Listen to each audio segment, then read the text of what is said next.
সালামু আলাইকুম প্রিয় শিক্ষার্থীবৃন্দ। একাদশ ও দ্বাদশ শ্রেণী পৌরনীতি ও সুশাসন দ্বিতীয় পত্রের অনলাইন ক্লাসে তোমাদের সবাইকে স্বাগতম। আশা করি তোমরা সকলেই ভালো আছো। আমাদের আজকের আলোচনার বিষয় বঙ্গভঙ্গ, পার্টিশন অফ বেঙ্গল। শিক্ষণফল। আজকের আলোচনা শেষে আমরা বঙ্গভঙ্গের কারণ ব্যাখ্যা করতে পারবো, বঙ্গভঙ্গের প্রভাব প্রতিক্রিয়া বর্ণনা করতে পারবো। বঙ্গভঙ্গ ব্রিটিশ ভারতের রাজনৈতিক ক্রমবিকাশের ইতিহাসে বঙ্গভঙ্গ একটি গুরুত্বপূর্ণ ঘটনা। বঙ্গভঙ্গ হলো বাংলা প্রদেশকে ভাগ করে দুইটি প্রদেশে পরিণত করা। 1905 সালের পূর্বে ব্রিটিশ ভারতে সর্ববৃহৎ প্রদেশ ছিল বাংলা প্রেসিডেন্সি। 1905 সালের পূর্বে ব্রিটিশ ভারতে সর্ববৃহৎ প্রদেশ ছিল Bangla Presidency, Bengal Presidency. Bangla Presidency গঠিত হয়েছিল বাংলা, বিহার, উড়িষ্যা ও ছোট নাগপুর নিয়ে। এটি ছিল বর্তমান বাংলাদেশ এবং বর্তমান ভারতের পশ্চিমবঙ্গ, আসাম, বিহার, উড়িষ্যা, ঝাড়খণ্ড, ত্রিপুরা ও মেঘালয় রাজ্য নিয়ে। এই বিশাল প্রদেশের আয়তন ছিল 2 লক্ষ বর্গমাইল, প্রায় 2 লক্ষ বর্গমাইল, এবং এর লোক সংখ্যা ছিল প্রায় 7,85,00,000। বাংলা প্রেসিডেন্সির রাজধানী ছিল কলকাতা।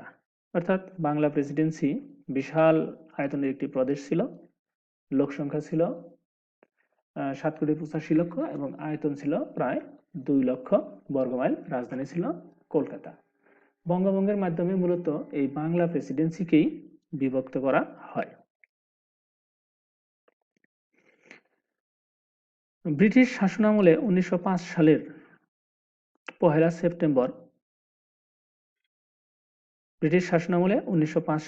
সেপ্টেম্বর ঢাকা, চট্টগ্রাম ও রাজশাহী বিভাগ, চট্টগ্রাম বিভাগ ও রাজশাহী বিভাগ এবং আসাম নিয়ে, আজকের ভারতের আসাম নিয়ে পূর্ববঙ্গ আসাম প্রদেশ নামে এক নতুন প্রদেশ ঘোষণা করা হয়। পূর্ববঙ্গ ও আসাম প্রদেশ নামে একটি নতুন প্রদেশ ঘোষণা করা হয় এবং এই নতুন প্রদেশের রাজধানী করা হয় ঢাকা। ঢাকা ছিল একটি প্রাচীন শহর। বঙ্গভঙ্গ ঘোষণা করা হয় 1905 সালের 1 সেপ্টেম্বর। সরকারিভাবে বঙ্গভঙ্গ ঘোষণা করা হয় 1905 সালের 1 সেপ্টেম্বর এবং বঙ্গভঙ্গ কার্যকর হয় 1905 সালের 16 অক্টোবর হতে। তাহলে ঢাকা বিভাগ, চট্টগ্রাম বিভাগ ও রাজশাহী বিভাগ এবং আসাম নিয়ে পূর্ববঙ্গ আসাম নামে একটি নতুন প্রদেশ ঘোষণা করা হয়, রাজধানী করা হয় প্রাচীন শহর ঢাকা। বঙ্গভঙ্গ ঘোষণা করা হয় 1905 সালের 1 সেপ্টেম্বর, বঙ্গভঙ্গ কার্যকর হয় 1905 সালের 16 অক্টোবর হতে। 1905 সালে যখন বঙ্গভঙ্গ হয় তখন ভারতের গভর্নর জেনারেল ছিলেন লর্ড কার্জন। এই ভদ্রলোকের প্রচেষ্টায় ওই সময় বঙ্গভঙ্গ করা হয়েছিল। লর্ড কার্জনকে সর্বতোভাবে সহযোগিতা করেন দুজন অভিজ্ঞ প্রশাসক, ইংরেজ প্রশাসক। তারা হলেন স্যার ব্যামফিল্ড ফুলার এবং অ্যান্ড্রু ফ্রেজার। দুজন প্রশাসক, একজন স্যার ব্যামফিল্ড ফুলার এবং অন্যজন অ্যান্ড্রু ফ্রেজার। বঙ্গভঙ্গ হলে নবগঠিত পূর্ববঙ্গ ও আসাম প্রদেশের গভর্নর নিযুক্ত হন স্যার ব্যামফিল্ড ফুলার। ঢাকা বিশ্ববিদ্যালয় এলাকায় তার নামে একটি রাস্তা রয়েছে। ব্যামফিল্ড ফুলারের নামে একটি রাস্তা ঢাকা বিশ্ববিদ্যালয় এলাকায় রয়েছে, নাম ফুলার রোড। এই রোডে ব্রিটিশ কাউন্সিল অবস্থিত। তোমরা ঢাকাতে গেলে এই ফুলার রোডে ব্রিটিশ কাউন্সিল দেখতে পারবে। যাই হোক, অ্যান্ড্রু ফ্রেজার পশ্চিমবঙ্গ প্রদেশের গভর্নর নিযুক্ত হন, আর পশ্চিমবঙ্গ প্রদেশের গভর্নর নিযুক্ত হয়েছিলেন অ্যান্ড্রু ফ্রেজার। পশ্চিমবঙ্গ প্রদেশ গঠিত হয়েছিল পশ্চিম বাংলা, বিহার ও উড়িষ্যা নিয়ে। পশ্চিমবঙ্গের রাজধানী কলিকাতা। কলিকাতা আগে থেকে রাজধানী ছিল, বাংলা প্রেসিডেন্সির রাজধানী ছিল কলিকাতা। 1905 সালে বঙ্গভঙ্গের সমর্থনে পূর্ববঙ্গের মুসলমান জনগণকে সংগঠিত করার জন্য যিনি সবথেকে গুরুত্বপূর্ণ ভূমিকা পালন করেছিলেন তিনি হলেন নবাব স্যার সলিমুল্লাহ। মুসলমানদের স্বার্থ রক্ষার জন্য বঙ্গভঙ্গের সপক্ষে মুসলমানদেরকে সংগঠিত করেছিলেন এই নবাব স্যার সলিমুল্লাহ।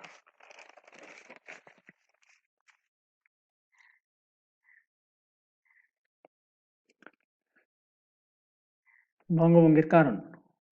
1905 সালে কেন বঙ্গভঙ্গ করা হয়েছিল, এর কারণগুলো কি ছিল সেটি আলোচনা করলে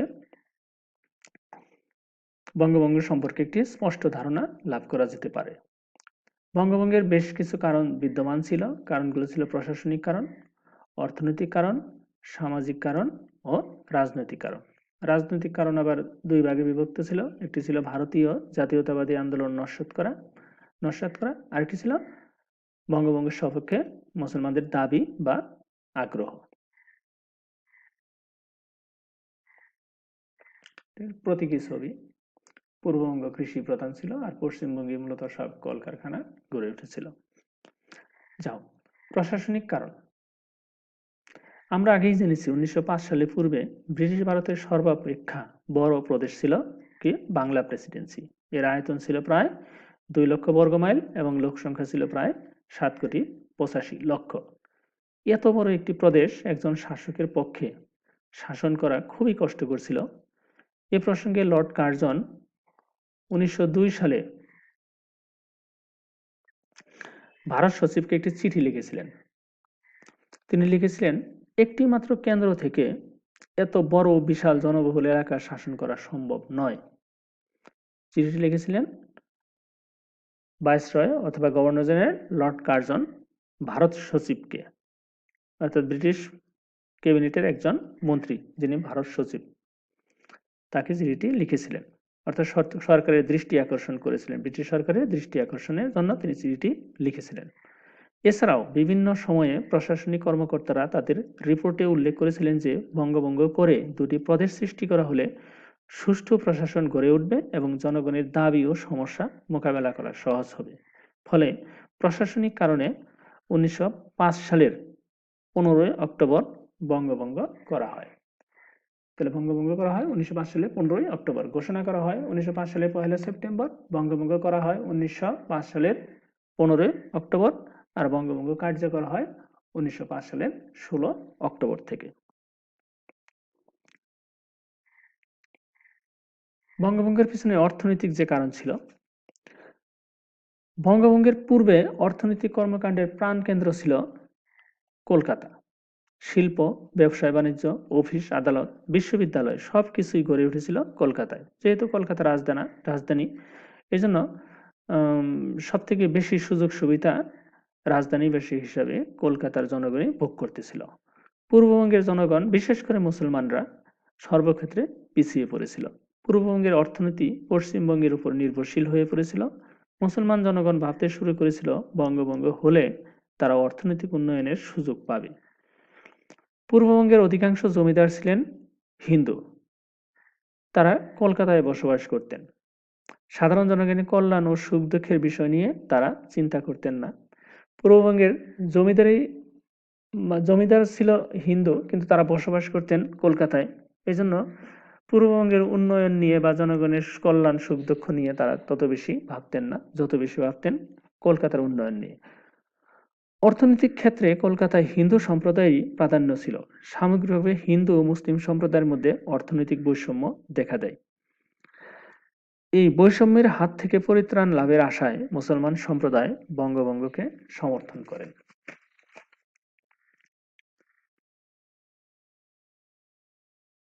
সামাজিক কারণ।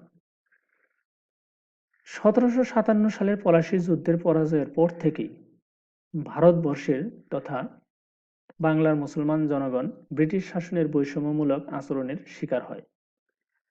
মুসলমানরা সামাজিক ও রাজনৈতিক ক্ষেত্রে প্রাধান্য হারাতে থেকে তারা নির্মমভাবে শোষিত ও বঞ্চিত হতে থাকে। মুসলমানরা সামাজিক প্রভাব প্রতিপত্তিহীন একটি দরিদ্র, রিক্ত ও নিঃস্ব সম্প্রদায়ে পরিণত হয়। 19 শতকের শেষ ভাগ থেকে ভারতবর্ষে মুসলমান জনগণ তাদের স্বার্থ আদায়ে সোচ্চার হয়ে ওঠে। বঙ্গভঙ্গের মাধ্যমে মুসলমানরা হারানো সামাজিক প্রভাব প্রতিপত্তি পুনঃপ্রতিষ্ঠার স্বপ্ন দেখতে থাকে। যেহেতু ব্রিটিশরা মুসলমানদের নিকট থেকে ক্ষমতা গ্রহণ করে, এজন্য তারা মুসলমানদেরকে সন্দেহের চোখে দেখতে থাকে এবং সরকারি যে সমস্ত সুযোগ সুবিধা তা থেকে মুসলমানরা বঞ্চিত হতে থাকে। এজন্য তারা একটি প্রভাব প্রতিপত্তিহীন একটি দরিদ্র, রিক্ত, নিঃস্ব সম্প্রদায়ে পরিণত হয়। পরবর্তীতে অবশ্য মুসলমানরা এই বঙ্গভঙ্গের মাধ্যমে তাদের হারানো সামাজিক প্রভাব প্রতিপত্তি পুনঃপ্রতিষ্ঠার স্বপ্ন দেখতে থাকে। রাজনৈতিক কারণ। ব্রিটিশ সরকার বঙ্গভঙ্গ করেছিল মূলত রাজনৈতিক দৃষ্টিকোণ থেকে। বঙ্গভঙ্গের মাধ্যমে ব্রিটিশ সরকার ভারতীয় জাতীয়তাবাদী আন্দোলন নস্যাৎ করতে চেয়েছিল।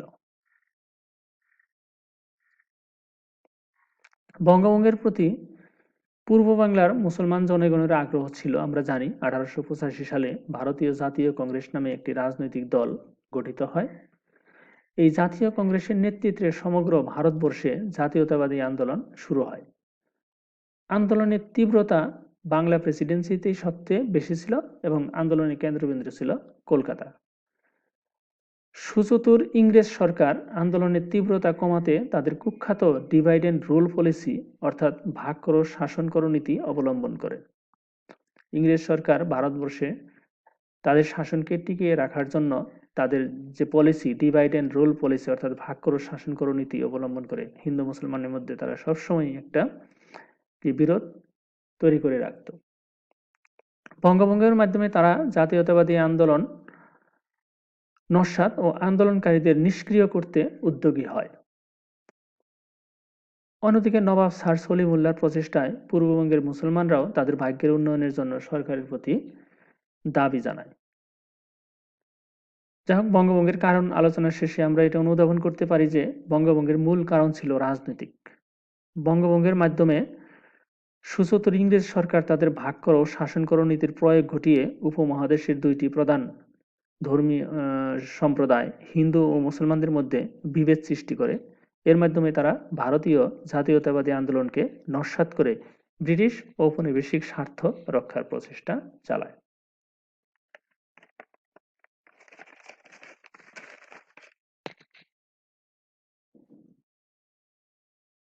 প্রিয় শিক্ষার্থীবৃন্দ, বঙ্গভঙ্গের প্রভাব ও প্রতিক্রিয়ার ক্ষেত্রে আমরা দেখতে পাই যে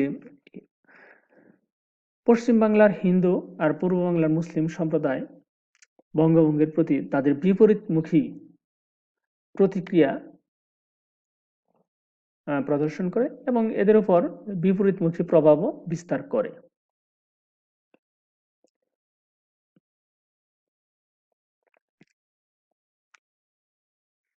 মুসলমানদের উপর বঙ্গভঙ্গের প্রভাব প্রতিক্রিয়া। 1905 সালের বঙ্গভঙ্গকে মুসলমান জনগণ স্বাগত জানায়।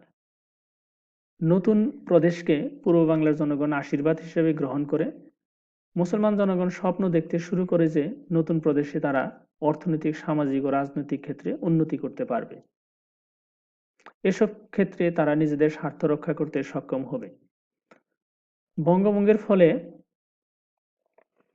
তারা শিক্ষা দীক্ষা, চাকরি বাকরি, ব্যবসা বাণিজ্য সর্বক্ষেত্রে প্রতিষ্ঠিত হতে পারবে। এটা ভেবে পূর্ব বাংলার মুসলমানরা গর্ব ও মর্যাদাবোধ অনুভব করতে থাকে। মুসলমানদের মধ্যে ধর্মভিত্তিক জাতীয়তাবাদের উন্মেষ ঘটে। মুসলমানরা তাদের স্বার্থ রক্ষার জন্য এবং বঙ্গভঙ্গকে টিকিয়ে রাখার পক্ষে সমর্থন যোগানোর জন্য 1906 সালে একটি রাজনৈতিক দল গঠন করে। দলটির নাম সর্বভারতীয় মুসলিম লীগ, অর্থাৎ মুসলমানরা বঙ্গভঙ্গকে ইতিবাচক অর্থেই গ্রহণ করেছিল। হিন্দুদের উপর বঙ্গভঙ্গের প্রভাব প্রতিক্রিয়া ছিল নেতিবাচক। হিন্দু জনগণ, বিশেষ করে হিন্দু বুদ্ধিজীবী ও রাজনৈতিক নেতারা বঙ্গভঙ্গকে প্রত্যাখ্যান করে।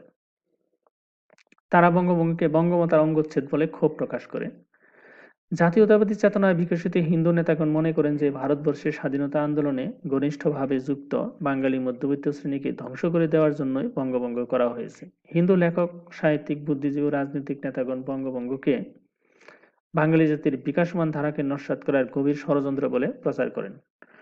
বঙ্গভঙ্গ রদের জন্য হিন্দু নেতৃবৃন্দ ইংরেজ সরকারের উপর প্রচন্ড চাপ সৃষ্টি করতে থাকে এবং স্বদেশী আন্দোলন, সন্ত্রাসবাদী কার্যকলাপ শুরু করে। এভাবে হিন্দু মুসলমানরা বঙ্গভঙ্গের প্রতি তাদের বিপরীতমুখী প্রতিক্রিয়া ব্যক্ত করে। প্রিয় শিক্ষার্থীবৃন্দ, আমাদের আজকের আলোচনা এখানেই সমাপ্ত। পরবর্তীতে তোমাদের অন্য একটি ক্লাসে সাক্ষাৎ হবে। ততদিন তোমরা ভালো থেকো, সুস্থ থেকো। সবাইকে ধন্যবাদ।